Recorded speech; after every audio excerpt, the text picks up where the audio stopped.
بسم الله الرحمن الرحيم. الحمد لله نحمده ونستعينه ونستغفره ونعوذ بالله من شرور أنفسنا ومن سيئات أعمالنا. من يهده الله فلا مضل له ومن يضلل فلا هادي له. وأشهد أن لا إله إلا الله وحده لا شريك له وأشهد أن محمدًا عبده ورسوله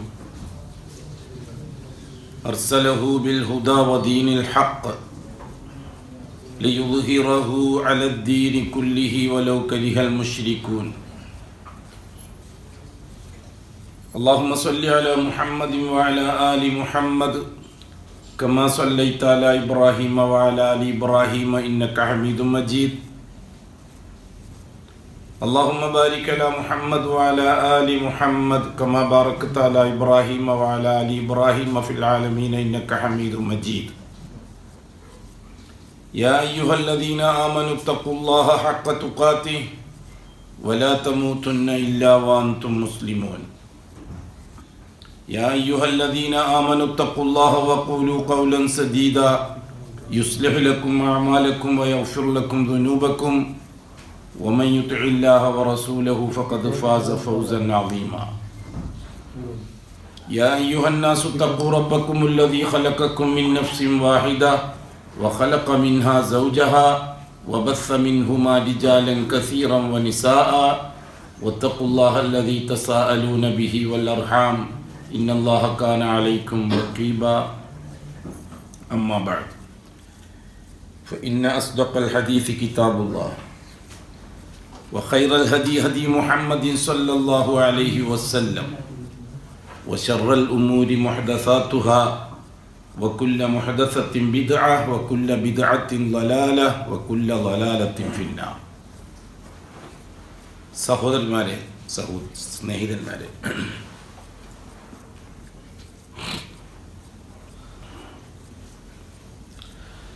അല്ലാഹു സുബ്ഹാനഹു വ തആല ഷഹാദത്ത് സ്വയം പ്രഖ്യാപിക്കുകയാണ്, അള്ളാഹു സ്വന്തമായിട്ട്. എന്നിട്ടാണ് നമ്മളെ ഏൽപ്പിക്കുന്നത് ആ ഷഹാദത്ത്. ഷഹിദല്ലാഹു അന്നഹു ലാ ഇലാഹ ഇല്ലാഹു. ഇതാരും ഗൗരവമായി കാണുന്നില്ല. ശരിയാണ്, ദീൻ അങ്ങനെയാണ്. വളരെ ഗൗരവമുള്ള വിഷയമാണ് ദീൻ. അഅ്മാലുകൾ വളരെ എളുപ്പമാണ്. ദീനിൻ്റെ രണ്ട് ഭാഗം, ഒന്ന് അൽ ഈമാൻ വൽ അഅ്മാൽ. ദുനിയാവിൻ്റെ രണ്ട് ഭാഗം, അൽ മാൽ വൽ മുൽക്ക്. ദീനിൻ്റെ രണ്ട് ഭാഗം, ഒന്ന് ഈമാനാണ്, രണ്ടാമത്തത് അഅ്മാലാണ്. ഈമാനിനാണ് നാം ആദർശം എന്നർത്ഥം വെക്കുന്നത്. വിശ്വാസം എന്നർത്ഥം വെച്ചതിൻ്റെ ദുരന്തം ഇന്ന് സമൂഹം അനുഭവിച്ചുകൊണ്ടിരിക്കുകയാണ്. വിശ്വസിച്ച് തള്ളുക.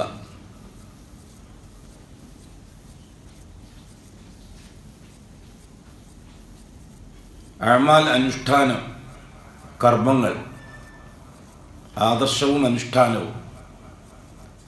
നാടൻ ഭാഷയിൽ നമ്മൾ നേരത്തെ പറഞ്ഞ പോലെ വിശ്വാസവും കർമ്മവും എന്ന് പറയുന്നത് പോലെ. വിശ്വാസം എന്ന് പറഞ്ഞാൽ എന്താണെന്ന് ആർക്കും അറിയില്ല, കർമ്മം എന്ന് പറഞ്ഞാൽ ആർക്കും അറിയില്ല. ദുനിയാവിൻ്റെ രണ്ട് ഭാഗങ്ങൾ, അൽ മാലു വൽ മുൽക്ക്, മുതലും അധികാരവും, സമ്പത്തും അധികാരവും. ഇത് അന്ന് നൂഹ് നബി അലൈഹി സ്വലാത്തു വസ്സലാം മുതൽ തുടങ്ങി ഇപ്പോഴും തുടരുന്നു. അല്ലാഹു തആല ദീനിൻ്റെ ഘടകങ്ങളാക്കി നിശ്ചയിച്ചത് ദുനിയാവിൻ്റെ ഘടകങ്ങൾ. അത് അടിസ്ഥാനമായിരിക്കും എപ്പോഴും. അധികാരവും പണവുമായിരിക്കും ദുനിയാവിൻ്റെ അടിസ്ഥാനം. ബാക്കി കംപ്ലീറ്റ് അതിൻ്റെ അനുബന്ധമാണ്.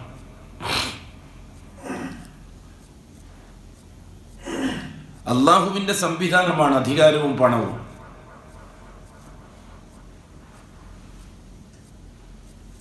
ഈമാന്റെയും അഅ്മാലിന്റെയും നേരെ എതിർവശത്ത് അല്ലാഹു തആല സംവിധാനിച്ചതാണ് അധികാരവും പണവും. യാദൃച്ഛികമായിട്ട് വന്നു ചേർന്നതല്ല, അള്ളാഹു മനഃപൂർവ്വം സംവിധാനിച്ചതാണ്.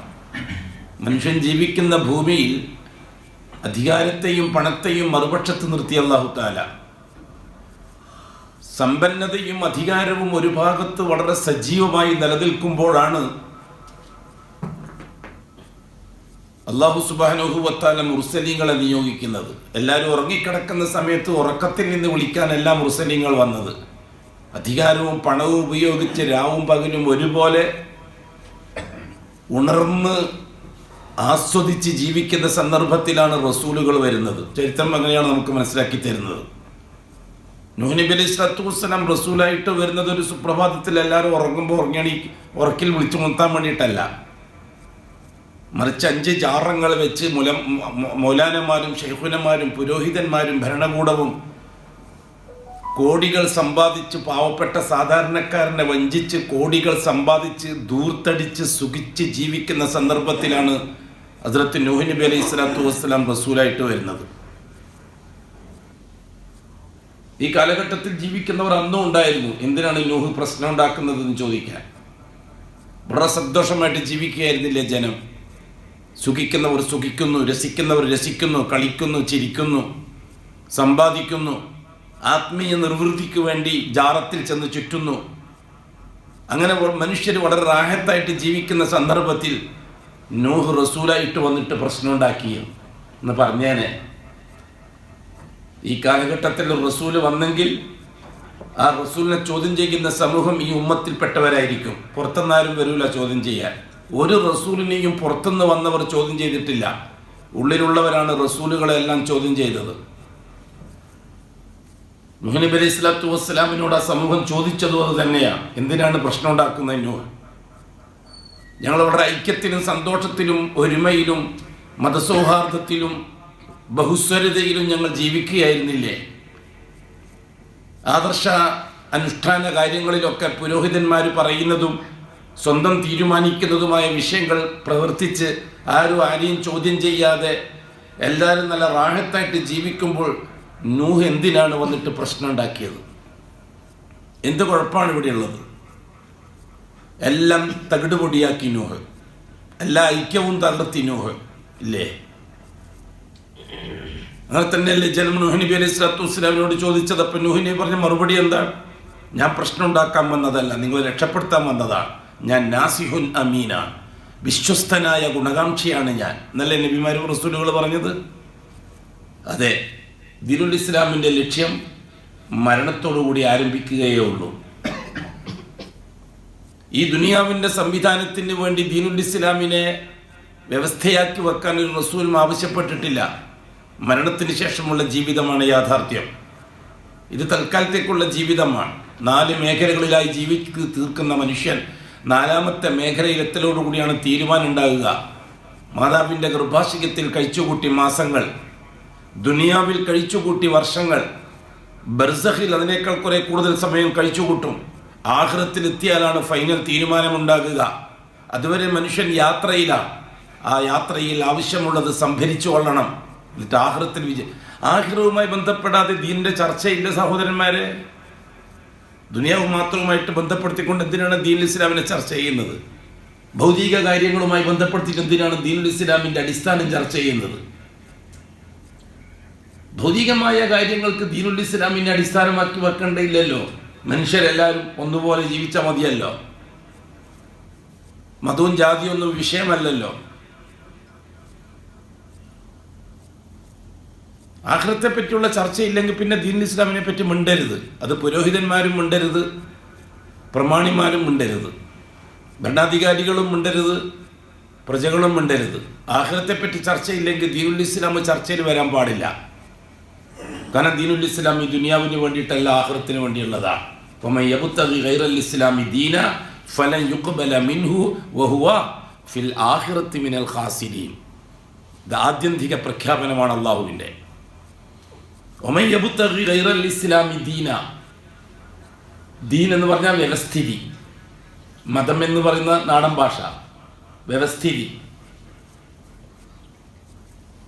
പ്രോഗ്രാം. ദീനുൽ ഇസ്ലാം അല്ലാത്ത ഒന്നിനെ ഒരുത്തൻ മനുഷ്യൻ അവൻ്റെ ജീവിതത്തിൻ്റെ പദ്ധതിയായി പരിഗണിച്ചാൽ ഒമൻ യബ്തഗി ഗൈറൽ ഇസ്ലാമി ദീന, ഒരു മനുഷ്യൻ അവനെ സ്വന്തം ഭരിക്കുന്നതിന് നിയന്ത്രിക്കുന്നതിന് ദീനായിട്ട്, വ്യവസ്ഥിതിയായിട്ട്, പ്രമാണമായിട്ട് ഇസ്ലാം അല്ലാത്തതിനെയാണ് ഒരുത്തൻ അംഗീകരിക്കുന്നതെങ്കിൽ ഫലൻ യുഖ്ബല മിൻഹു, അത് അർശിൻ്റെ റബ്ബിൻ്റെ അടുക്കൽ സ്വീകാര്യമല്ല. പിന്നെ എന്തിനാണ് വെറുതെ ആവശ്യത്തിനാണ് ചർച്ച ചെയ്യുന്നത്? മതങ്ങളെപ്പറ്റി ഇസങ്ങളെപ്പറ്റി ഒക്കെ ചർച്ച ചെയ്യുന്നത് എന്തിനാണ്? അള്ളാഹുവിൻ്റെ അടുക്കൽ അതൊന്നും ചർച്ചയിലില്ല. അള്ളാഹു തആല പറഞ്ഞ വിഷയമല്ലേ, ഫലൻ യുഖ്ബല മിൻ, ദീനുൽ ഇസ്ലാമിനെ പറ്റി മാത്രമേ നിങ്ങൾ ചർച്ച ചെയ്യേണ്ടതുള്ളൂ. ദീനുൽ ഇസ്ലാം അല്ലാത്തൊരു ദീൻ ഗൈറ ദീനില്ല. വമാ യബ്തഗി ഗൈറൽ ഇസ്ലാം, അതേപോലെ തന്നെ വേറെ പറഞ്ഞത് അഫ ഗൈറ ദീനില്ല, അഫ ഗൈറ ദീനില്ലാഹി യബ്ഗൂൻ. അള്ളാഹുവിൻ്റേതല്ലാത്തൊരു ദീൻ, ഒരു വ്യവസ്ഥിതി, ഒരു പദ്ധതി, അത് മതങ്ങളാവാം ഇസങ്ങളാവാം, രണ്ടും ബാത്തിലാണ് അള്ളാഹുവിൻ്റെ അടുക്കൽ. ഒരു ബാത്തിലായ കാര്യത്തെ പറ്റി എന്തിനാണ് കൂടുതൽ വാചാലമാകുന്നത് ഈ പണ്ഡിതന്മാരെന്ന് പറയുന്നവർ? ഈ പുരോഹിതന്മാർ എന്തിനാണ് ബാത്തിലായ ഒരു കാര്യത്തെപ്പറ്റി വാചാലമാകുന്നത്? മതങ്ങളെപ്പറ്റി പഠിക്കാൻ മെനക്കിടുന്ന എന്തിനാണ്? മതങ്ങൾ ബാത്തിലാണ്. അള്ളാഹുവിൻ്റെ ദീനല്ലാത്ത മുഴുവൻ ദീനും ബാത്തിലാണ്. ബാത്തിലായ ഒരു കാര്യത്തെപ്പറ്റി പഠിക്കാൻ സമയം ചെലവഴിക്കുന്നത് അപകടമാണ്. അതേപോലെ തന്നെ ഇസങ്ങൾ ബാത്തിലാണ്. അള്ളാഹുവിൻ്റേതല്ലാത്തതെല്ലാം ബാത്തിലാണ്. ബാത്തിൽ നിരർത്ഥകമാണ്. അതിന് സമയം ചെലവഴിക്കുന്നത്, പണം ചെലവഴിക്കുന്നത്, അത് വലിയ നാശമുണ്ടാക്കി തീർക്കും സമൂഹത്തിന്. ഒരു വ്യവസ്ഥിതി എന്ന നിലക്ക് മതങ്ങളെയോ ഇസങ്ങളെയോ പരിഗണിക്കാൻ പറ്റുകയില്ല. മനുഷ്യൻ എന്ന സൃഷ്ടിയുടെ ജീവിതത്തിന് ആവശ്യമായ മൂല്യങ്ങളെ നിശ്ചയിക്കുന്നതിനൊരു വ്യവസ്ഥിതിയെ പരിഗണിക്കുന്നുണ്ടെങ്കിൽ അത് ദീനുൽ ഇസ്ലാം മാത്രമായിരിക്കണം. ഇത് ഖുർആനാണ് കൂട്ടരെ, ഏതെങ്കിലും ഒരു സംഘടനയുടെയോ വ്യക്തിയുടെയോ പ്രമാണമല്ല. അല്ലാഹു തആല പറഞ്ഞത് അഫ ഗൈറ ദീനില്ലാഹി യബ്ഗൂൻ, അള്ളാഹുവിൻ്റേതല്ലാത്തൊരു ദീനിനെയാണോ അവർ ആശ്രയിക്കാൻ പോകുന്നത്, പിന്തുടരാൻ പോകുന്നത്, പിൻപറ്റാൻ പോകുന്നത്, ആഗ്രഹിക്കുന്നത്, തേടുന്നത്? പ്രപഞ്ചമഖിലാണ്ടം അള്ളാഹുവിൻ്റെ ദീനനുസരിച്ച് ചലിക്കുകയാണ്. വലഹു അസ്ലമ മൻ ഫിസ് സമാവാതി, ആകാശങ്ങളിലുള്ളവരെല്ലാം അള്ളാഹ്ക്ക് വേണ്ടി മുസ്ലിമായിരിക്കുകയാണ്. അസ്ലമ എന്നൊരു വാക്കിൻ്റെ അർത്ഥം എന്താണ്? മുസ്ലിമായി. മൻ ഫിസ് സമാവാതി, ആകാശങ്ങളിലുള്ളവർ, വൽ അർദി, ഭൂമിയിലുള്ളവരും അള്ളാഹ്ക്ക് വേണ്ടി മുസ്ലിമായിരിക്കുകയാണ്. അസ്ലമ മൻ ഫിസ് സമാവാതി വൽ അർദ് തൗഅൻ വകർഹ. ചിലരുടെ മേൽ ദീനുൽ ഇസ്ലാമിനെ അള്ളാഹു അടിച്ചേൽപ്പിക്കുകയാണ്. ചിലരെ അനുസരിക്കാനുള്ള സ്വാതന്ത്ര്യം വകവെച്ചു കൊടുത്തിട്ട് അനുസരിക്കുകയോ ധിക്കരിക്കുകയോ ചെയ്യുക എന്ന വ്യവസ്ഥ അനുസരിച്ചാണ്.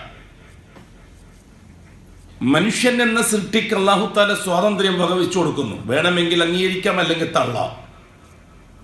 എൻ്റെ അടുത്ത് എത്തുമ്പോൾ നമുക്ക് കാര്യം സംസാരിക്കാം. ഇത്രയും അല്ലാഹു തആല പറയുന്നുള്ളൂ. ആരെയും അടിച്ചേൽപ്പിക്കുന്നില്ല. ദീനുൽ ഇസ്ലാം അല്ലാഹു തആല പറഞ്ഞ വിഷയം തന്നെ അതാണ്. ഫമൻ ശാഅ ഫൽയുമിൻ, മനസ്സുള്ളവർ അംഗീകരിച്ചാൽ മതി. വമൻ ശാഅ ഫൽയക്ഫുർ, മനസ്സുള്ളവർ തള്ളിക്കള. പക്ഷെ ഒരു കാര്യമുണ്ട്, ഇന്നാ അഅ്തദ്നാ ലിൽ കാഫിരീന സലാസില വഅഗ്ലാല,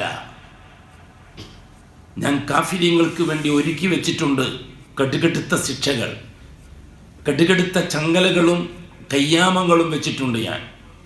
അത് എൻ്റെ അടുത്ത് വന്നിട്ടാകുമ്പോൾ ഞാൻ അത് കൈകാര്യം ചെയ്യും. ഇപ്പോൾ നിങ്ങൾക്ക് നിങ്ങൾ ഇഷ്ടം പോലെ ജീവിക്കാം.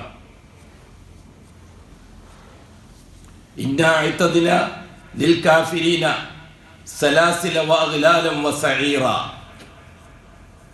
സൂറത്തുൽ കഹ്ഫിൽ പറഞ്ഞത് ഫമൻ ശാഅ ഫൽയുമിൻ വമൻ ശാഅ ഫൽയക്ഫുർ ഇന്നാ അഅ്തദ്നാ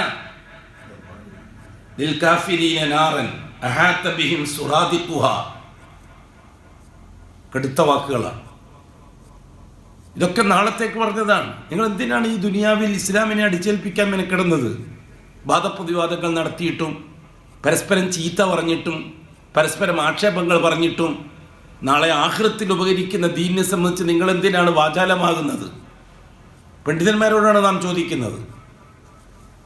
ഈ ദുനിയാവിൽ എന്തോ നഷ്ടപ്പെടും പോലെ തോന്നുന്നില്ലല്ലോ സംസാരം കേട്ടാൽ.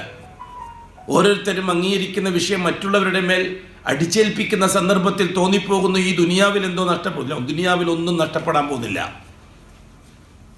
ഒരുത്തൻ മതം സ്വീകരിച്ചില്ല എന്ന് കണക്കാക്കിയിട്ട് ദുനിയാവിൽ അവനിക്കൊന്നും നഷ്ടപ്പെടാൻ പോകുന്നില്ല.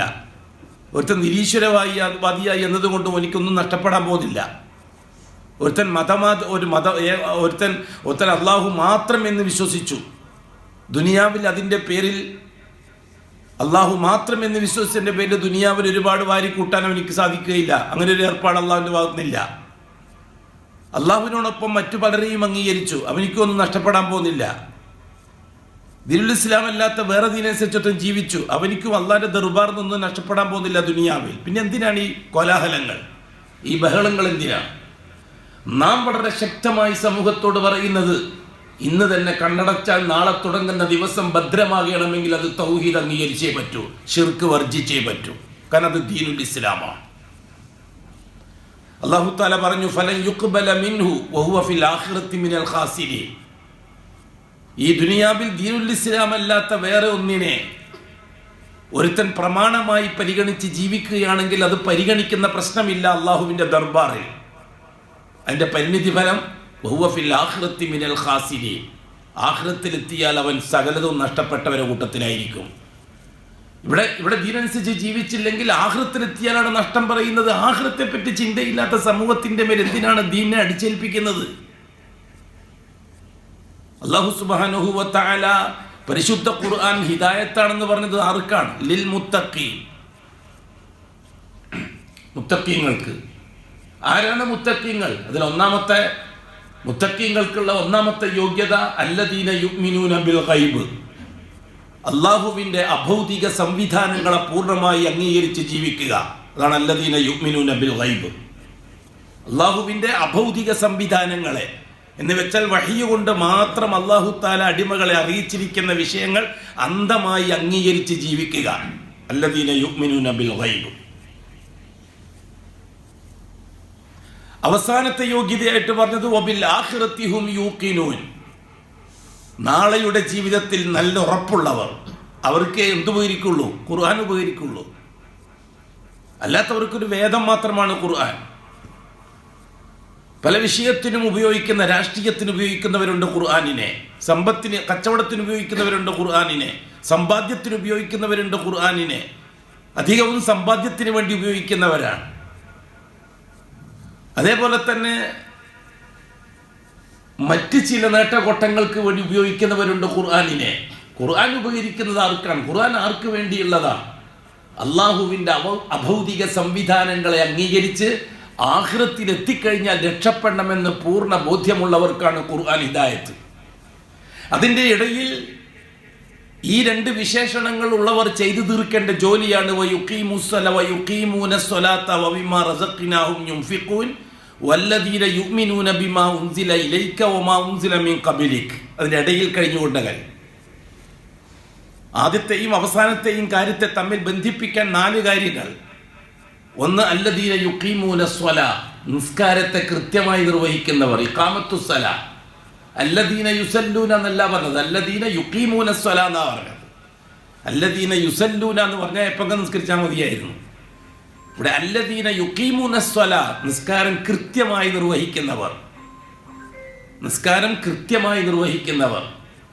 അതെന്തിനാണ് നിസ്കാരം? നിസ്കാരം എന്നത് അള്ളാഹുവിൻ്റെ അഭൗതിക സംവിധാനങ്ങളെ ഏറ്റിട്ടുണ്ട് എന്ന് ബോധ്യപ്പെടുത്താനുള്ളതാണ്.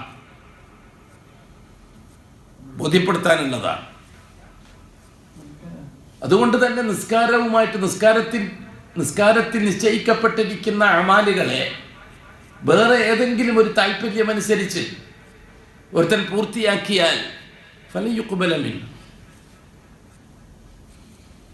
ഒരു ചെറുപ്പക്കാരൻ പറഞ്ഞു, ഞാനിപ്പോൾ നിസ്കരിക്കാറുണ്ട്. എന്താ കാര്യം? ഞാനൊരു പത്രത്തിൽ ഒരു സയൻസ് ഒരു ശാസ്ത്രക്കുറിപ്പ് വായിച്ചു. എന്താണത്? ഞാൻ തീവണ്ടിയിൽ യാത്ര ചെയ്യുകയായിരുന്നു. ഒരാൾ ശാസ്ത്രക്കുറിപ്പ് എന്താണ് അയാൾ വായിക്കുക, അയാൾ പറയാം, ഒരാൾ തീവണ്ടിയിൽ യാത്ര ചെയ്യുകയായിരുന്നു. ആ കമ്പാർട്ട്മെന്റിൽ യാത്രക്കാരൻ്റെ ക്യാബിനിൽ വേറെ 2 പേര് ഇരിക്കുന്നുണ്ടായിരുന്നു. അവർ 2 പേര് ശാസ്ത്രജ്ഞന്മാരാണ്. നിസ്കാരത്തിൻ്റെ സമയമായപ്പോൾ ആ യാത്രക്കാരൻ ഉദു ഉണ്ടാക്കി വന്ന് അയാളെ ക്യാബിനിൽ മുസല്ല വിരിച്ച് നിസ്കരിക്കാൻ തുടങ്ങി. ഈ 2 ശാസ്ത്രജ്ഞന്മാരിങ്ങനെ നോക്കിക്കാണുകയാണിത്. അവർ ചർച്ച ചെയ്യുകയാണ്, അവർ കമൻ്റ് ചെയ്യുകയാണ് ഇവൻ്റെ നിസ്കാരത്തെ സംബന്ധിച്ച്. അങ്ങനെ അവൻ 2 റക്അത്ത് നിസ്കാരം പൂർണ്ണമാക്കി. അവസാനത്തെ അത്തഹിയാത്തിൽ തശഹുദിൽ ഇരിക്കുകയാണ്. ആ സമയത്ത് അവർ രണ്ടുപേരും കൂടി സംസാരിച്ചു. എന്തൊരു നല്ല വ്യായാമം, എന്തൊരു നല്ല നല്ല തെറാപ്പിയാണിത്. ആ ചെറുപ്പക്കാരൻ്റെ ശരീരത്തിൻ്റെ മുഴുവൻ അവയവങ്ങളും കൃത്യമായിട്ട് ചലിച്ചിട്ടുണ്ട്. അവൻ്റെ അടിപ്പാദം മുതൽ തലവരെയുള്ളത് മുഴുവനും കൃത്യമായി ചലിച്ചിട്ടുണ്ട്. അവൻ്റെ കണ്ണ് വരെ നിയന്ത്രണ വിധേയമാണ്. അവൻ്റെ ചെവി നിയന്ത്രണ വിധേയമാണ്. വേറൊന്നും അവൻ ശ്രദ്ധിക്കുന്നില്ല. അത്രമാത്രം ഫിസിക്കലി അവൻ വളരെ തയ്യാറെടുപ്പിലാണ്. അപ്പം മറ്റാൾ പൂർണ്ണമാണെന്ന് എനിക്ക് തോന്നുന്നില്ല. കാരണം ഇത്രയും സമയത്തിൽ അവൻ്റെ കഴുത്തിൻ്റെ ഇടതും വലതും ഭാഗമുള്ള ഞരമ്പുകൾ ചലിക്കുന്നതിനൊരു ഏർപ്പാടും കണ്ടില്ല. കാരണം അവൻ സ്റ്റഡി നിൽക്കുകയാണ്. എല്ലാ അവയവങ്ങളും ചലിക്കുന്നുണ്ട്, കഴുത്തിൻ്റെ 2 ഭാഗം മാത്രം ചലിക്കുന്നില്ല. അതൊരു കുഴപ്പം തന്നെയാണ്. കാരണം നാഡീ ഞരമ്പുകൾ അകവും പുറവും പ്രവർത്തനം സജ്ജമാണ്. ഈ കഴുത്ത് മാത്രം അനങ്ങുന്നില്ല. അപ്പോഴേക്കും ആ ചെറുപ്പക്കാരൻ അസ്സലാമു അലൈക്കും വറഹ്മത്തുള്ളാ സലാം പറഞ്ഞിട്ട് അസ്സലാമു അലൈക്കും വറഹ്മത്തുള്ളാ ഇടത്തോട്ടും തിരിഞ്ഞു. അപ്പോൾ മറ്റാൾ പറഞ്ഞു അതും പൂർത്തിയായി. ശരിയാണ്, ഇപ്പം 100%. ഈ ശാസ്ത്രക്കുറിപ്പ് വായിച്ചതിന് ശേഷം ഞാൻ നിസ്കാരം ഒഴിവാക്കാറില്ല. വല്ലാഹി നാളെ ആഖിറത്തിൽ ഒരു സൂചിമുന പോലും അവനിക്ക് ലഭിക്കുകയില്ല. എന്തുകൊണ്ട് ലഭിക്കൂല? വമാ ഉമിറു ഇല്ലാ ലിയഅബ്ദുല്ലാഹ മുഖ്ലിസീന ലഹുദ്ദീൻ ഹുനഫാ വയുഖീമുസ്സലാ വയുത്തുസ്സക്കാ വദാലിക ദീനുൽ ഖയ്യിമ. അതുകൊണ്ട് എന്താ സംശയം തോന്നുന്നുണ്ടോ? റസൂലുള്ളാഹി സ്വല്ലല്ലാഹു അലൈഹി വസല്ലമ പറഞ്ഞു സഹാബാക്കളോട്, അബൂബക്കർ സിദ്ദീഖ് റളിയല്ലാഹു തആല അൻഹുവിനോട്, ഇന്ന അഖ്വഫ മാ അഖാഫു അലൈക്കും, നിങ്ങളുടെ കാര്യത്തിൽ ഞാൻ ഭയപ്പെടുന്ന വിഷയത്തിൽ ഏറ്റവും കൂടുതൽ ഞാൻ ഭയപ്പെടുന്നത് അശ്ശിർക്കുൽ അസ്ഗർ, ചെറിയ ശിർക്കാണ് എന്ന് പറഞ്ഞു റസൂലുള്ളാഹി സ്വല്ലല്ലാഹു അലൈഹി വസല്ലം. അബൂബക്കർ സിദ്ദീഖ് റളിയല്ലാഹു അൻഹു ചോദിക്കുന്നു അഷ്റഫുൽ ഖൽഖിനോട്, എന്താ തങ്ങളെ, ഇനിയും ഞങ്ങൾ ബിംബത്തെ വെച്ച് അതിന് ചുറ്റി ഒരു ജാറത്തെ വെച്ച് അതിന് ചുറ്റും ഇരുന്ന് ആ ജാറത്തിനെ അടയാളാക്കിയിട്ട് അള്ളാഹുവിനോട് ഞങ്ങൾ ദുആ ചെയ്യുമെന്നാണോ നിങ്ങൾ പറയുന്നത്? ഒരു തങ്ങളെ ഇടയാളാക്കിയിട്ട് ഞങ്ങൾ ദുആ ചെയ്യുമെന്നാണോ പറയുന്നത്? ഒരു തങ്ങളെ എന്തെങ്കിലും വസ്തുക്കളെ പ്രതീകമാക്കി വെച്ചിട്ട് അതിനെ പൂജിക്കുമെന്നാണോ തങ്ങൾ പറയുന്നത്? ഏതെങ്കിലും മഹാനായ വലിയൻ്റെ എന്തെങ്കിലും ജീവിതത്തിലെ വസ്തുക്കൾ സംഘടിപ്പിച്ച് അതിനെ ബഹുമാനിച്ചാദരിച്ച് പൂജിച്ച് അതിൻ്റെ ബറക്കത്തിൽ അള്ളാഹുവിലേക്ക് അടുക്കാൻ ഞങ്ങൾ ശ്രമിക്കുമെന്നാണോ? അവരുടെ ജീവിത കഥകൾ അള്ളാഹു തആല ഖുർആൻ ശരീഫിൽ പറഞ്ഞിട്ടുണ്ട്. അതാണ് ഞാൻ ഇങ്ങനെ വ്യാഖ്യാനിച്ചത്. നിങ്ങൾ എന്തിനാണ് ഈ മഹാന്മാരെ ഇങ്ങനെ ഇടക്ക് കൂട്ടുന്നത് എന്ന ചോദ്യത്തിന് മറുപടിയായിട്ട് അവർ പറഞ്ഞ പല വിഷയങ്ങളും ഉണ്ട്. എന്തിനാണ് ഈ വലിയ വലിയ ആൾക്കാരെ, മരിച്ചുപോയ മഹാന്മാരെ, മരിച്ചുപോയ മഹദികളെ, ഇലാഹുകളെ, ഇലാഹുകൾ എന്ന് പറഞ്ഞാൽ അർബാബുകളല്ല. ഇലാഹുകൾ വേറെ, അർബാബുകൾ വേറെ. റബ്ബ് വേറെ, ഇലാഹ് വേറെ. ഇലാഹ് അള്ളാഹുവിലേക്ക് ഇങ്ങുന്ന അങ്ങോട്ട് എന്തെങ്കിലും കിട്ടാൻ വേണ്ടി ഇങ്ങുന്ന അങ്ങോട്ട് സമർപ്പിക്കുന്ന ഇടയാളുകൾക്കാണ് ഇലാഹുകൾ എന്ന് പറയുന്നത്. അതിന് ദൈവങ്ങളെന്ന് അർത്ഥം വെച്ചാലും ശരി, ദേവികളെന്ന് ദേവന്മാരെന്ന് അർത്ഥം വെച്ചാലും ശരി, ദേവികളെന്ന് അർത്ഥം വെച്ചാലും ശരി. ഒരു ഷീഈ മൊല്ല അർത്ഥം വെക്കുന്നത് കേട്ടു, ലാത്തയും ഉസ്സയും മറ്റൊക്കെ ദൈവങ്ങളല്ലേ, നമ്മളാരെയും ദൈവാക്കുന്നില്ലല്ലോ. അങ്ങനെ ലാത്തയും ഉസ്സയും മനാത്തയും ഒക്കെ അവരെ ഖുറൈശികൾ ദൈവമാക്കിയതല്ലേ, നമ്മൾ മൊഹീ ശേഖങ്ങളെയും ഡിഫായ് ശേഖങ്ങളെയും ദൈവമാക്കുന്നില്ലല്ലോ. ഈ ദൈവം എന്ന മലയാള വാക്കിൽ ഈ ഉമ്മത്തിനെ വഞ്ചിച്ചു. ആ മല്ല, ദൈവം എന്ന മലയാള വാക്ക് ഉപയോഗിച്ച് ഈ ഉമ്മത്തിനെ ചതിക്കുകയാണ് ഈ മൊല്ലമാർ. എന്താണ് ദൈവങ്ങൾ?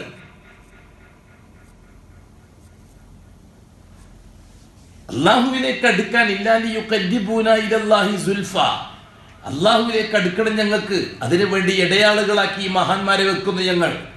അവരെയാണ് ഇലാഹുകൾ എന്ന് ഖുറൈശികൾ വിശേഷിപ്പിച്ചത്.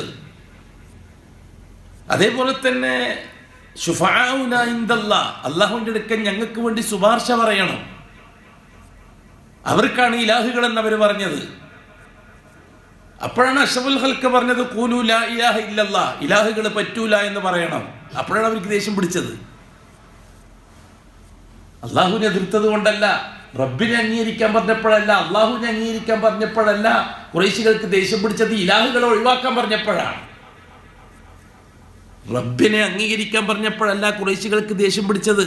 കാരണം ഓൾറെഡി ഖുറൈശികൾ റബ്ബിനെ അംഗീകരിക്കുന്നവരാണ്, പരമ്പരാഗതമായി ലോക ചരിത്രം അതാണ്. പിന്നെ എന്തിനാണ് പ്രവാചകന്മാരെ ഇവര് വല്ലാതെ ഇടങ്ങേറാക്കിയത്? ഇലാഹുകളെ ഒഴിവാക്കാൻ പറഞ്ഞപ്പോൾ, ലാ ഇലാഹ പറഞ്ഞപ്പോൾ.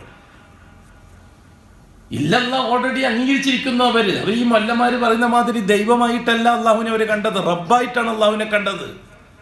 മുഹമ്മദ് റസൂലുള്ള പഠിപ്പിച്ച് പരിചയപ്പെടുത്തി കൊടുത്ത അതേ റബ്ബ് ഇലാഹുകളായിട്ട് കണ്ടത് ആരെയാണ്?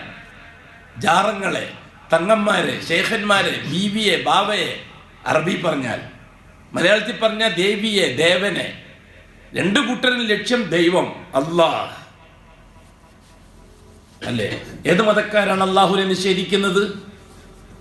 ഏത് മതക്കാരാണ് അള്ളാഹുവിനെ അംഗീകരിക്കാത്തത്? അള്ളാഹുവിൽ നിന്ന് വല്ലതും കിട്ടാൻ ആന്ധ്രാപ്രദേശത്തിൽ നിന്ന് കാലിൽ ചെരുപ്പ് ധരിക്കാതെ കാൽനടയായിട്ട് ശബരിമലയിലേക്ക് പോകുന്നു ജനം.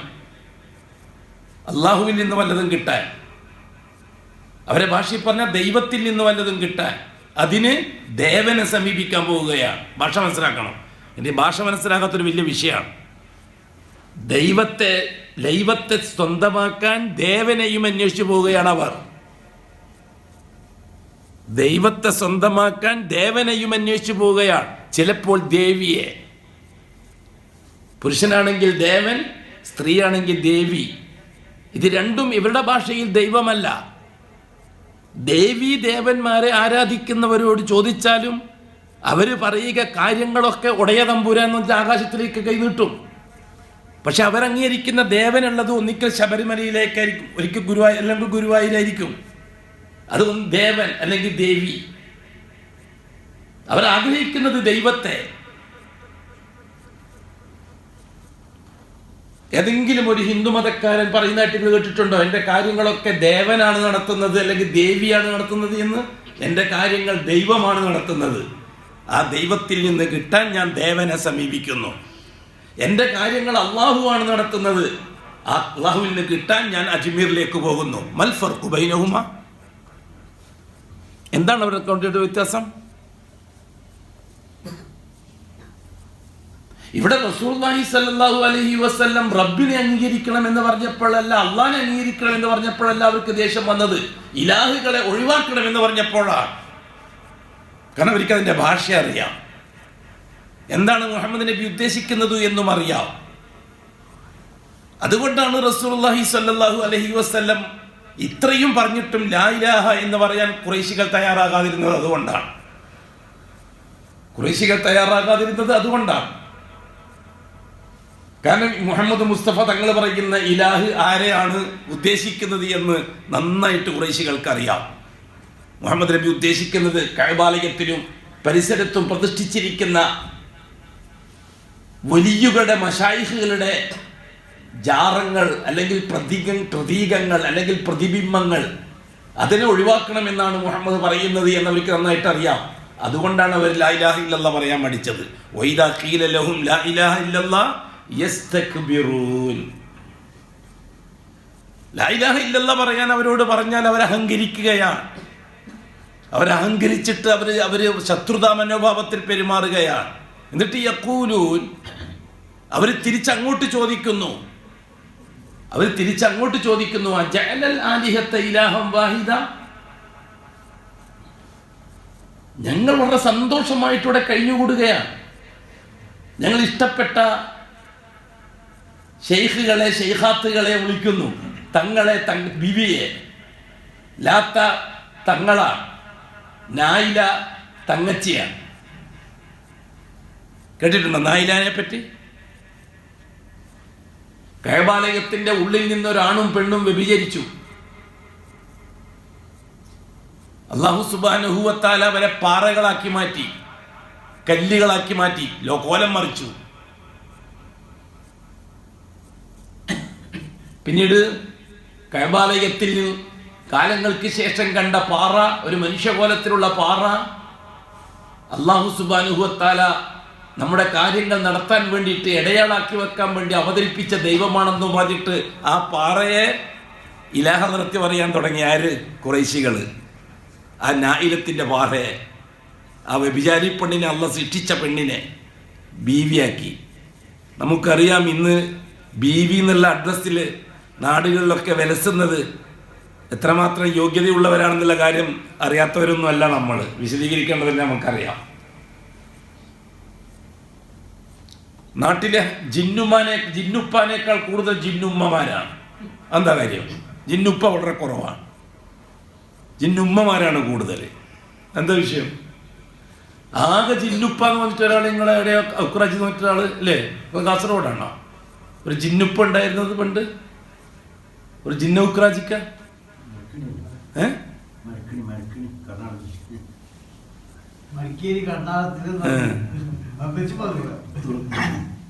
അപ്പൊ ജിന്നുപ്പമാര് വളരെ കുറവാണ്. കാരണം ജിന്നിന് ഇഷ്ടം പെണ്ണുങ്ങളെയാണ്, ജിന്നുമ്മമാരാണ് കൂടുതൽ. അറിയാലോ, കൂടുതൽ പരിചയപ്പെടുത്തേണ്ടിയില്ലല്ലോ അല്ലേ?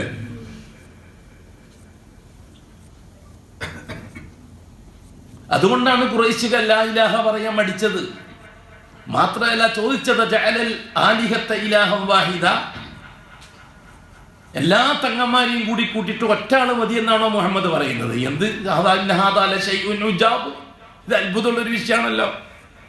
നമ്മൾ എല്ലാവരെയും ബഹുമാനിക്കണം, എല്ലാവരെയും സ്നേഹിക്കണം. ആ തങ്ങളും വേണം, ഈ തങ്ങളും വേണം, ആ ഷെയ്ഖും വേണം, ഈ ഷെയ്ഖും വേണം, അജ്മീറിലെ തങ്ങളും വേണം, അതേപോലെ തന്നെ പിന്നെ പൊന്നാനിത്തങ്ങളും വേണം, അതേപോലെ തന്നെ നാവൂറത്തങ്ങളും വേണം. മുഹമ്മദ് പറയുന്ന ഒന്നും വേണ്ട, ഒറ്റ തങ്ങൾ മതി. എന്താ മുഹമ്മദ്? എന്നെ ഹാദാല ഷൈഉൻ ഉജാബ്, അത് അത്ഭുതമുള്ളൊരു കാര്യമാണല്ലോ മുഹമ്മദ് ഈ പറയുന്നത്. പിന്നെ അവർ ചോദിച്ചെന്താണ്? ഇന്നാലെ താരിഖു ആലിഹത്തിനാലി ഷായിരി മജ്നൂൻ, ഭ്രാന്തൻ. നമ്മളെല്ലാവരും ബഹുമാനിച്ച് ആദരിച്ച്, എല്ലാ തങ്ങന്മാരെയും സ്നേഹിച്ച്, എല്ലാ തങ്ങന്മാരെയും ഇഷ്ടപ്പെട്ട്, എല്ലാ തങ്ങന്മാരെയും ബർക്കത്ത് ചോദിച്ച്, എല്ലാ തങ്ങന്മാരും ഈ മാസം മൊദി ശേഖങ്ങളാണ്ടാണെങ്കിൽ അടുത്ത മാസം ഡിഫായ് ശേഖങ്ങളാണ്ട്, അതിൻ്റെ അപ്പുറത്തെ മാസം ഷാദുരി തങ്ങളാണ്ട്, അതിൻ്റെ അപ്പുറത്തെ മാസം അജ്മീർ തങ്ങളാണ്ട്, അതിൻ്റെ അപ്പുറത്തെ മാസം പിന്നെ നാവൂറത്തങ്ങളാണ്ട്, അതിൻ്റെ അപ്പുറത്തെ മാസം പിന്നെ ആകെ 11 മാസത്തെ ആണ്ടും കഴിഞ്ഞ് 12ാമത്തെ മാസം ആണ്ടില്ലാതെ വന്നപ്പോൾ പള്ളി ഉദ്ഘാടനം ചെയ്താണ്ട്. ഇതൊരു പള്ളിയിൽ ബോർഡ് കണ്ടതാണ് ഞാൻ. ഒരു പള്ളിയിൽ ബോണ്ട്, ആ പള്ളിയിൽ നടക്കുന്ന ആണ്ട് റാത്തീബുകളുടെ ലിസ്റ്റ്. റബീഉൽ അവ്വൽ റസൂലുള്ളാഹിന്റെ ആണ്ട്, റബീഉൽ ആഖിർ മദീശേഖങ്ങളാണ്ട്, ജുമാദുൽ അവ്വൽ റിഫായ് ശേഖങ്ങളാണ്ട്, ജുമാദുൽ ആഖിർ ഷാദുരി ശേഖങ്ങളാണ്ട്. അങ്ങനെ ഓരോന്നും വന്ന് ലാസ്റ്റ് ഒരു മാസം ബാക്കി, അത് പള്ളി ഉദ്ഘാടനം ചെയ്താണ്ട്. ഇപ്പൊ 12 മാസം തിന്നലോർച്ചില്ലേ? അതെ, ഖുറൈശികൾക്കും അതാണ് ആവശ്യം. അതുകൊണ്ടാണ് ഖുറൈശികൾക്ക് ദേഷ്യം വന്നത്. റസൂലുള്ളാഹി സ്വല്ലല്ലാഹു അലൈഹി വസല്ലം തങ്ങളോട് അബൂ ലഹബ് തബ്ബല്ലക യാ മുഹമ്മദ്, നിർത്തൂ മുഹമ്മദ് ഈ തോന്നിയവാസ പ്രസംഗം. തബ്ബല്ലക യാ മുഹമ്മദ്, നിനക്ക് നാശം, നിനക്ക് നാശം, നീ നശിച്ചു പോട്ടെ, നിന്റെ നാവ് അങ്ങനെ പൊട്ടല്ലേ പറഞ്ഞില്ല നമ്മൾ നാടൻ ഭാഷയിൽ? അതാണത് തബ്ബല്ലക. കാര്യമുണ്ട്. എല്ലാവരും ഹംസയെ പോലെയുള്ള ആൾക്കാർക്കൊക്കെ അവരുടെ പുരോഹിതന്മാർ പറഞ്ഞു കൊടുത്ത ഇലാഹുകളുടെ പോരിശ അള്ളാഹുലേക്ക് അടുക്കാൻ ആവശ്യമാണ് എന്ന് പറഞ്ഞു കൊടുത്തത് വിശ്വസിച്ചവരാണ്. അവർക്ക് വരെ സാമ്പത്തിക ലാഭമൊന്നുമില്ല. അബൂലഹബ് അങ്ങനെയല്ല. അബൂലഹബിന് സാമ്പത്തിക ലാഭമുണ്ട്. സാധാരണക്കാരന്റെ ഈ വിശ്വാസത്തെ ചൂഷണം ചെയ്ത് കോടികൾ ഉണ്ടാക്കുകയായിരുന്നു അബൂലഹബ്. പാവപ്പെട്ട സാധാരണക്കാരനെ ഔലിയാക്കളെ പറഞ്ഞ് പരിചയപ്പെടുത്തി കൊടുത്തിട്ട് ഇന്ന് തങ്ങളെ കൊണ്ടാണ് കാര്യങ്ങൾ നടക്കുന്നത് എന്ന് പറഞ്ഞാൽ, ഖുറൈശികളെ കൂട്ടത്തിൽ കഅബാലയത്തിലേക്ക് നേർച്ചയുമായിട്ട് വരുന്നവർ ലാത്തക്കുള്ള നേർച്ച സാധനം വേറെ, മനാത്തക്കുള്ള നേർച്ച സാധനം വേറെ, കുതിരയെ നേർച്ചയാക്കുന്ന തങ്ങന്മാരുണ്ട്, അതേപോലെ തന്നെ ഒട്ടകത്തെ നേർച്ചയാക്കി കൊണ്ടുവരുന്ന തങ്ങന്മാരുണ്ട്, സ്വർണം നേർച്ചയാക്കി കൊണ്ടുവരുന്ന തങ്ങന്മാരുണ്ട്. അങ്ങനെ ഓരോ തങ്ങളെ വലിപ്പനുസരിച്ച് നേർച്ചന്റെ വണ്ണം കൂടും, അബൂലഹബിന്റെ കീശന്റെ വണ്ണവും കൂടും. ഈ സന്ദർഭത്തിൽ അബൂലഹബ് പൂജാരിയായി ഇലാഹദ്റത്തിയും പറഞ്ഞ് കഅബാലയത്തിൽ കഴിച്ചു കൂട്ടുന്ന സന്ദർഭത്തിലാണ് മുഹമ്മദ് മുസ്തഫ തങ്ങൾക്ക് റിസാലത്ത് കിട്ടുന്നത്. ആ സമയത്താണ് റസൂലുള്ളാഹി സ്വല്ലല്ലാഹു അലൈഹി വസല്ലം ഹാഷിം കുടുംബത്തിന് സൽക്കാരം ഉണ്ടാക്കി ഏൽപ്പിക്കപ്പെട്ട ദൗത്യം പ്രഖ്യാപിക്കുന്നത്. അന്ന് അബൂലഹബ് ഇലാഹദറത്തിൻ്റെ ആളാണ്, ജാറങ്ങളിലെ പൂജാരിയാണ്. ജാറങ്ങളിലേക്ക് വരുന്നവർക്ക് വ്യത്യസ്ത ജാറങ്ങളെ പരിചയപ്പെടുത്തി കൊടുക്കും. ഇത് ലാത്തയാണ്, ലാത്തനോട് കാര്യങ്ങൾ പറയണമെങ്കിൽ ഒട്ടകം നേർച്ചയാക്കണം. ഇത് ഉസ്സന്റെ ജാറമാണ്, ആ ജാറത്തിൽ കാര്യം പറയണമെന്നുണ്ടെങ്കിൽ കുതിരയെ നേർച്ചയാക്കണം. പിന്നെ അല്ലറ ചില്ലറ മതിയെങ്കിൽ എന്തെങ്കിലും പായസോ പ്രധാനോ ഉണ്ടാക്കിയാൽ മതി. 300 ചില്ലാനുണ്ടല്ലോ കുട്ടി. പിന്നെ വലിയ ജാറങ്ങൾ, ചെറിയ ജാറങ്ങൾ, കുട്ടി ജാറങ്ങൾ ഇല്ലേ? അജ്മീറിൽ പോയാൽ കാണാം അങ്ങനെ 100 കണക്കിന് ജാറങ്ങൾ അജ്മീറിന്റെ ഉള്ളിലുണ്ട്. മെയിൻ ജാറം ഖാജാ മൊയ്നുദ്ദീൻ ചിസ്തി എന്ന് പറയുന്ന ആളെ ജാറം. പിന്നെ ചെറിയ ചെറിയ ജാറങ്ങളുണ്ട്. അവിടെ ഒരു കബറ് കണ്ടു. സാധാരണ കബിലക്ക് നേരെ മുഖം തിരിച്ചിരിക്കുമ്പോൾ തെക്ക് വടക്കായിട്ടാണല്ലോ മയ്യത്ത് ഉണ്ടാവുക. കിഴക്ക് പടിഞ്ഞാറായിട്ട് ഒരു കബറ്, ഒരു ചെറിയ കബറ്, കിഴക്ക് പടിഞ്ഞാറ്. അതെന്താ കാര്യം? കിഴക്ക് പടിഞ്ഞാറ് തെക്ക് വടക്കായിട്ട് വെക്കുമ്പോൾ ആ മയ്യത്ത് തെക്ക് വടക്കായിട്ട് കിഴക്ക് പടിഞ്ഞാറായിട്ട് കിടക്കും. പിന്നെ ആ മയ്യത്ത് എന്ന് പറയില്ല അല്ലേ? ചായ വാങ്ങിച്ചു കൊടുത്തിട്ട് കട്ടൻ ചായ വാങ്ങി കൊടുത്തിട്ട് വേഗം വിടുക എന്നല്ലാണ്ട് ഇപ്പം കാണാൻ പോയാൽ കാണാം. പിന്നെ കൈയടക്കിയത്, തലയടക്കിയത് എല്ലാം കാണാൻ അജ്മീറുണ്ട്.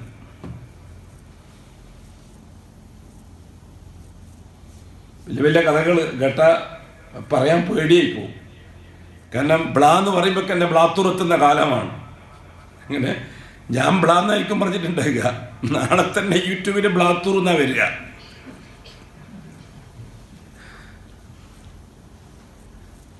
അജീബാണ് കാര്യങ്ങൾ.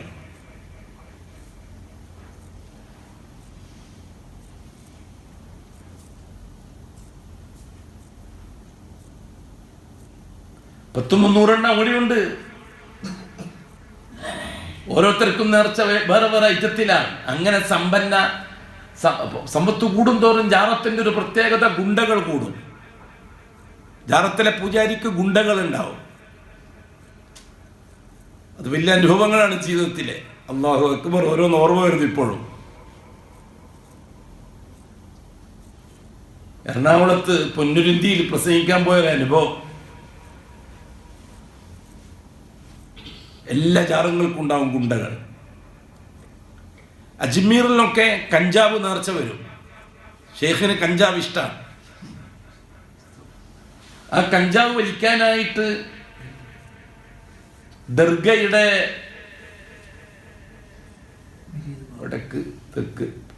തെക്ക് ഭാഗത്തൊരു വലിയ പന്തലുണ്ട്.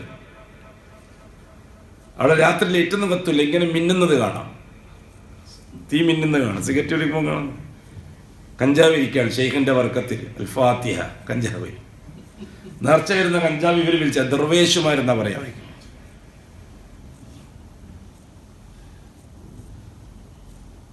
നിങ്ങളെന്താ അറിഞ്ഞ ദുനിയാവ്? നമ്മുടെ നാട്ടില് അങ്ങനത്തെ ഒന്നും ഇല്ലാന്ന് തോന്നുന്നു. കള്ളം കഞ്ചാവും നേർച്ചയാക്കുന്ന ജാറങ്ങളില്ല. തിരുവനന്തപുരത്ത് ഒരു പച്ചക്കറി തങ്ങൾ ജാറുണ്ട്. അടക്കി മെത്തിനും കൊണ്ട് പൊതിയാറുണ്ട്. ഇവിടെ പൈക്കത്ത മണവാട്ടി പെണ്ണ. അവൻ ആയിരാൻ്റെ ബാക്കിയായിരിക്കും. പിന്നെ സിഗരറ്റ് തങ്ങ ചങ്ങനാശ്ശേരി.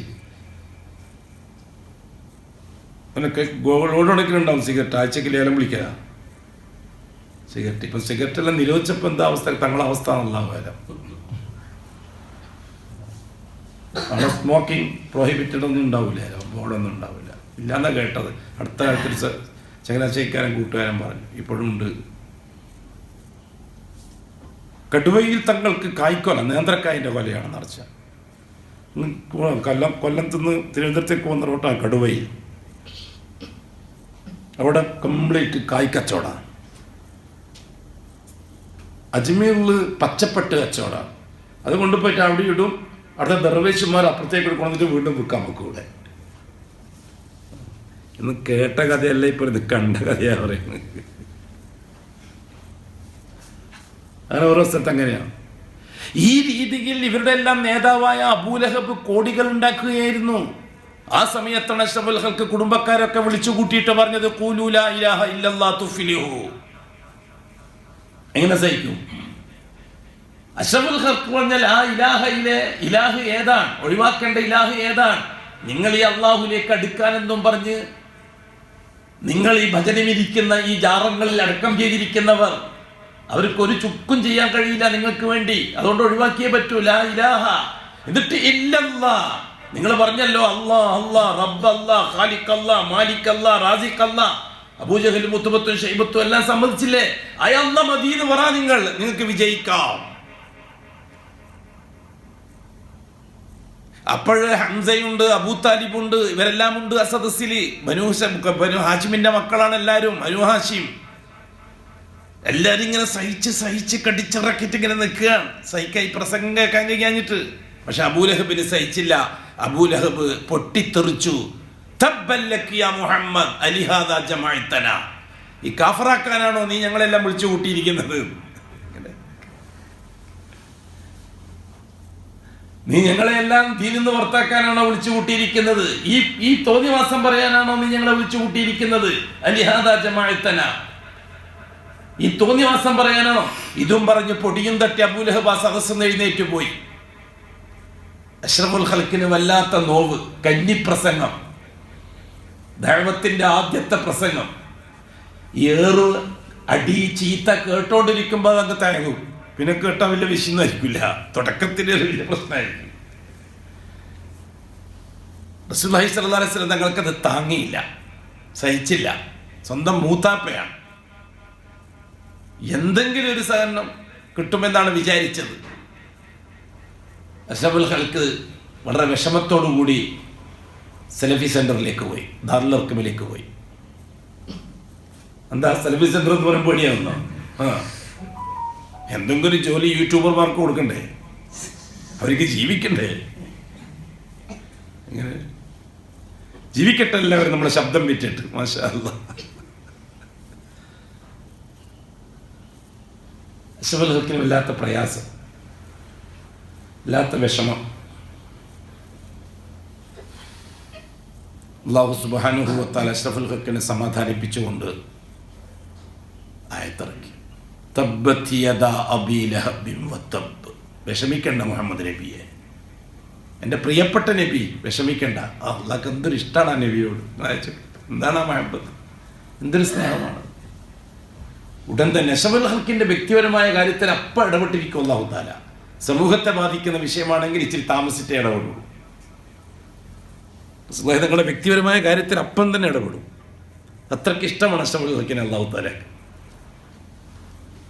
ആദർശപരമായ കാര്യങ്ങളിൽ ഇപ്പം മിഅ്റാജിന് റസൂലുള്ളാഹി തങ്ങൾ ക്ഷണിച്ചു, വാ മുഹമ്മദ് ഇങ്ങോട്ട് വാ, കുറച്ച് ദിവസം തെറ്റി പോവാം. അതല്ലേ നമ്മൾ കൂട്ടുകാരോടൊക്കെ പറയും, ഇതൊക്കെ പ്രയാസം വിഷമം ഉണ്ടാകുമ്പോൾ നീ ഇങ്ങോട്ട് വാ, നമുക്ക് ഇവിടെ കുറച്ച് ദിവസം നിന്നിട്ട് പോവാം, അല്ലേ? ഇങ്ങോട്ട് പോവാം, നമുക്ക് ഇവിടെ കുറച്ച് ഇതെല്ലാം ചുറ്റിക്കണ്ടിട്ട് പോകാം. സുബ്ഹാനല്ലദീ അസ്റാ ബിഅബ്ദിഹി ലൈലൻ മിനൽ മസ്ജിദിൽ ഹറാമി ഇലൽ മസ്ജിദിൽ അഖ്സല്ലദീ ബാറക്നാ ഹൗല. എന്തിന്? ലിനുരിയഹു മിൻ ആയാതിനാ, ലിനുരിയഹു മിൻ ആയാതിനാ.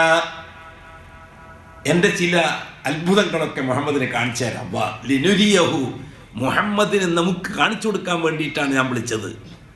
മിൻ ആയാത്തിന, നമ്മുടെ ചില അത്ഭുതങ്ങളൊക്കെ മുഹമ്മദിന് കാണിച്ചു കൊടുക്കണം. അപ്പം മനസ്സിലൊന്ന് മാറും. ശരിയാണ്, രണ്ട് സംഭവങ്ങൾ നടന്നപ്പോഴാണ് ആ സംഭവം നടന്നത്.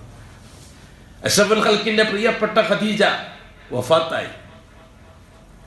ഖദീജ മാത്രമാണെന്ന് ഭാര്യ.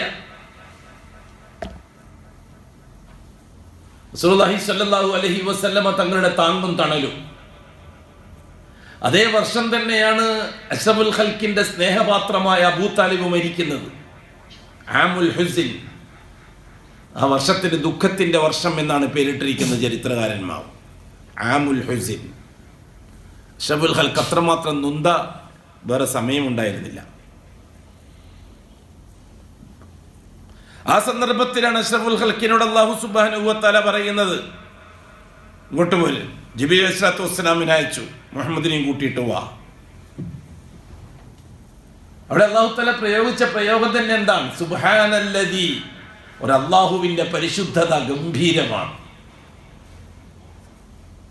അല്ലദീ അസ്റാ ബി അബ്ദിഹി, അവന്റെ അടിമയെ രാത്രിയിൽ സഞ്ചരിപ്പിച്ച അല്ലാഹ്. അവിടെ അബ്ദ് എന്നത് സ്നേഹത്തിന്റെ പ്രയോഗമാണ്. അത് അഷ്റഫുൽ ഖൽഖിന്റെ പൂർണ്ണമായ വിശേഷണമാണ് അബ്ദ്. ആദമിന്റെ സന്തതികളിൽ അബ്ദിയത്ത് ഇത്രയും പൂർണ്ണമായ ഒരു സൃഷ്ടി വേറെയില്ല. ആദമിന്റെ സന്തതികളിൽ അടിമത്വത്തിന്റെ പൂർത്തീകരണം സിദ്ധിച്ച ഒരാൾ വേറെയില്ല, മുഹമ്മദ് മുസ്തഫ തങ്ങളെ പോലെ. അതുകൊണ്ട് അഷ്റഫുൽ ഖൽഖിന്റെ അബ്ദിയത്ത് അംഗീകരിച്ചു കൊടുക്കാൻ നാം ബാധ്യസ്ഥരാണ്.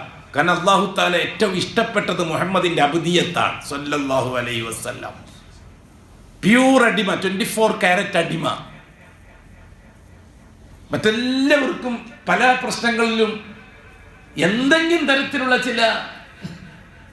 എന്തെങ്കിലും കുറ്റങ്ങൾ. ഇപ്പൊ മൂസ അലൈഹിസ്സലാത്തു വസ്സലാമിനോട് ഫിറോന്റെ അടുക്കലേക്ക് പോകാൻ വേണ്ടി പറഞ്ഞപ്പോൾ മൂസ അലൈഹിസ്സലാത്തു വസ്സലാം അല്ലാഹു പറഞ്ഞു, അല്ലാഹ്, ഒരുത്തനെ കൊന്നിട്ട് നാട് വിട്ടവനാണ് ഞാൻ, എന്നെ കിട്ടിയ എൻ്റെ കഥ കഴിയും, അതുകൊണ്ട് എനിക്ക് ഒറ്റക്ക് പോകാൻ കഴിയില്ല, എനിക്ക് എൻ്റെ സഹോദരൻ ഹാറൂനെയും കൂടി എൻ്റെ ഒന്നിച്ചയച്ചതാണ്, ഞാൻ രണ്ടാളും കൂടി പോയിക്കോളാം. ഇല്ലേ, അല്ലേ, എനിക്ക് ഒറ്റക്ക് പോകാൻ കഴിയില്ല, എനിക്ക് പേടിയാവുന്നു, ഞാൻ ഒരുത്തനെ കൊന്നിട്ട് നാട് വിട്ടതോ, എന്നെ കാത്തിരിക്കുന്നിട്ടൊക്കെ നമുക്ക് കിട്ടാൻ. മൂസ അലൈഹി സ്വലാത്തു വസ്സലാമിന്റെ പ്രയോഗം.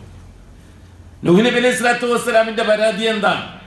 സഹി കെട്ടപ്പോൾ ഞാൻ ഇവർക്ക് എതിരായിട്ട് ദുആ ചെയ്തു പോയി അള്ളാഹുവിനോട്. എന്നെ ഏൽപ്പിച്ചത് ഇവർക്ക് എതിരായിട്ട് ദുആ ചെയ്യാനല്ല, എന്നെ ഏൽപ്പിച്ചത് ഇവരെ എല്ലാം നരകത്തിൽ നിന്ന് രക്ഷപ്പെടുത്തി സ്വർഗത്തിലേക്ക് പോകാനുള്ള വഴി കാണിച്ചു കൊടുക്കാനാണ്.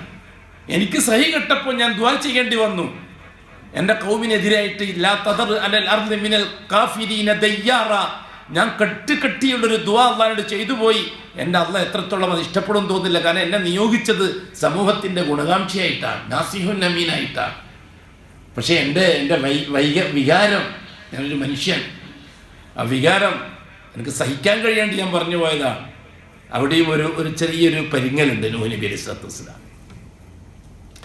ഹസ്രത്ത് ഇബ്രാഹിം അലൈഹി സ്വലാത്തു വസ്സലാമിന് പറയാനുള്ള പരാതി എന്താ?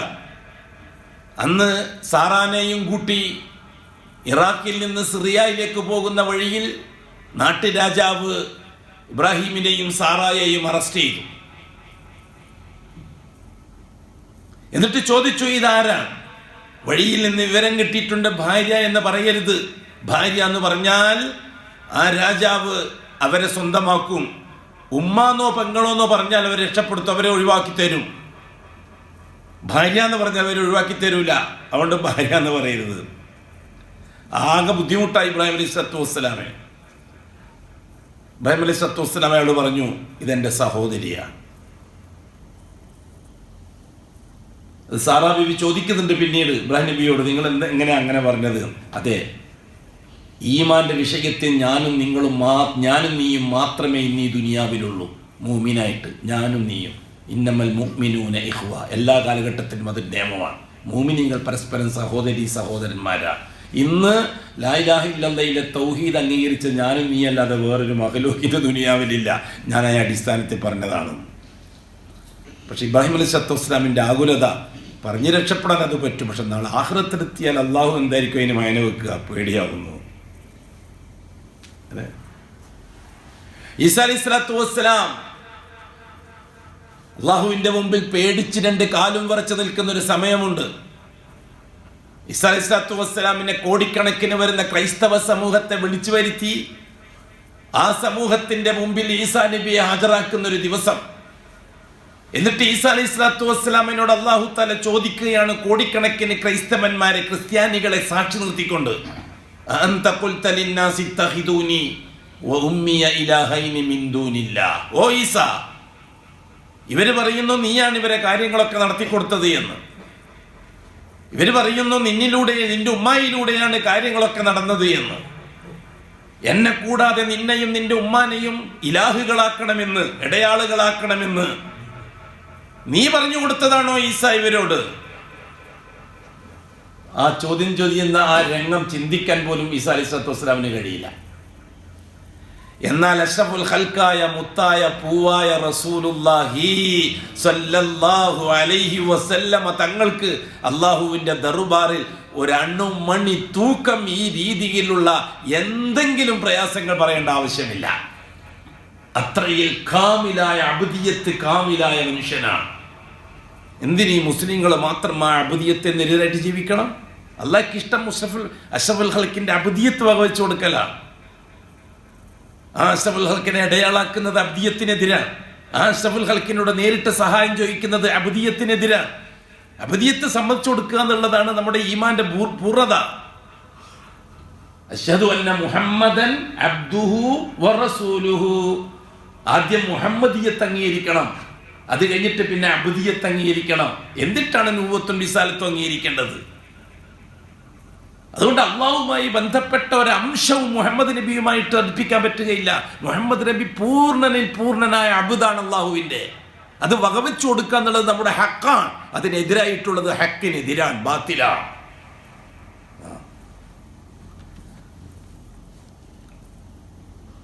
റസൂലുള്ളാഹി സ്വല്ലല്ലാഹു അലൈഹി വസല്ലമ തങ്ങളുടെ അടുക്കൽ ജനം പോകും. അപ്പോൾ റസൂലുള്ളാഹി തങ്ങൾ പറയുന്ന മറുപടി ഖുൽതു നഅം അന ലഹാ. ഞാൻ തയ്യാറാണ്. അള്ളാഹുവിൻ്റെ മുമ്പിൽ ഈ പരാതിയുമായിട്ട് ചെല്ലാൻ ഞാൻ തയ്യാറാണ്. മാഷാ അല്ലാഹ്. കാരണം വേറെ ഒന്നും റസൂലുള്ളാഹി അങ്ങനെയായിപ്പോയി അന്ന് അങ്ങനെ ഇതിങ്ങനെ ഒന്നും ചിന്തിക്കാൻ അഷ്റഫുൽ ഖൽഖിനില്ല. അബ്ദ്, ഈ അബ്ദിനെ മേറാജിന്റെ രാത്രിയിൽ അല്ലാഹു തആല ആകാശത്തിലേക്ക് വിളിപ്പിച്ചു. എല്ലാം കാണിച്ചു കൊടുത്തു. അത്ഭുതകരമായ പലതും ഹബീബായ മുത്തായ മുസ്തഫക്ക് കാണിച്ചു കൊടുത്തു. മനസ്സേ മാറ്റി. ഭൂമിയിൽ നടന്നതൊന്നും ഇപ്പോൾ ഓർമ്മയില്ല. ഭാര്യയുടെയും മൂത്താപ്പാന്റെയും മരണത്തിലുള്ള ദുഃഖമെല്ലാം തീർന്നു കിട്ടി. അതിനേക്കാൾ വലിയ മറ്റു വിഷയങ്ങളെ പറ്റിയുള്ള ചിന്തയുമായിട്ടാണ് അഷ്റഫുൽ തിരിച്ചു വരുന്നത്. അത്ഭുതകരമായ മാനസിക പരിവർത്തനവുമായിട്ടാണ് വരുന്നത്. അലം നശ്റഹ് ലക സദ്റക് വവളഅനാ അൻക വിസ്റക് അല്ലദീ അൻഖള ലഹ്റക്. ആദ്യത്തെ വാക്ക് തന്നെ അലം നശ്റഹ് ലക സദ്റക്. നിങ്ങളെ ഹൃദയം ഞാൻ തുറന്നു തന്നില്ലേ മുഹമ്മദ് നബിയെ? നിങ്ങൾക്ക് ഇൻഷറാഹ് തന്നില്ലേ? മനസ്സിന് വിശാലത തന്നില്ലേ? നിങ്ങൾ എന്തിനാണ് പ്രയാസപ്പെടുന്നത്? നിങ്ങൾ എന്തിനാണ് ദുഃഖിക്കുന്നത്? ഒരു പ്രയാസവും വേണ്ട. അതെ, റസൂലുള്ളാഹി തങ്ങൾ നല്ല പൂർണ്ണ ഇൻഷറാഹോടുകൂടിയാണ് മേറാജും കഴിഞ്ഞ് തിരിച്ചു വരുന്നത്. ഇത് അഷ്റഫുൽ ഖൽഖ് സ്വല്ലല്ലാഹു അലൈഹി വസല്ലം തങ്ങളുടെ വ്യക്തിപരമായ കാര്യമാണ്. റസൂലുള്ളാഹി തങ്ങളുടെ വ്യക്തിപരമായ കാര്യങ്ങളാണ്. അത് ഗ്രാൻഡാണ്, രാജകീയമാണ്. അഷ്റഫുൽ ഖൽഖുമായിട്ട് ബന്ധപ്പെട്ട വ്യക്തിപരമായ കാര്യങ്ങൾ, സമൂഹവുമായി ബന്ധപ്പെട്ട കാര്യം റസൂലുള്ളാഹി തങ്ങളെ കൊണ്ട് ചെയ്യിപ്പിക്കുമ്പോൾ അല്ലാഹു സുബ്ഹാനഹു തആല കുറച്ച് കട്ടി കൂട്ടും. അതേ ഹിജ്റ. മക്കയിൽ നിന്ന് മദീനയിലേക്കുള്ള ഹിജ്റയെ നാം വിലയിരുത്തേണ്ടത് അങ്ങനെയാണ്. എന്താ റസൂലുള്ളാഹി തങ്ങൾക്ക് മക്കയിൽ നിന്ന് മദീനയിലേക്ക് പോകാൻ വേണ്ടി ബുറാഖിനെ ഒരുക്കി കൊടുക്കാമായിരുന്നില്ലേ അല്ലാഹ്ക്ക്? അള്ളാഹുവിന്റെ ഖജനാബിൽ, അള്ളാഹുവിന്റെ ഗോഡൌണിൽ ഇപ്പോൾ ബുറാഖില്ലേ? അള്ളാഹിന്റെ ഗോഡൌണിൽ ഇപ്പോൾ ബുറാഖ് എന്ന മൃഗമില്ലേ? മേറാജിന് വേണ്ടി പോയ വാഹനം. അള്ളാഹുവിന്റെ അടുക്കൽ ഇന്ന് ജിബ്രീലില്ലേ നിലവിൽ? ആ ബുറാഖുമായി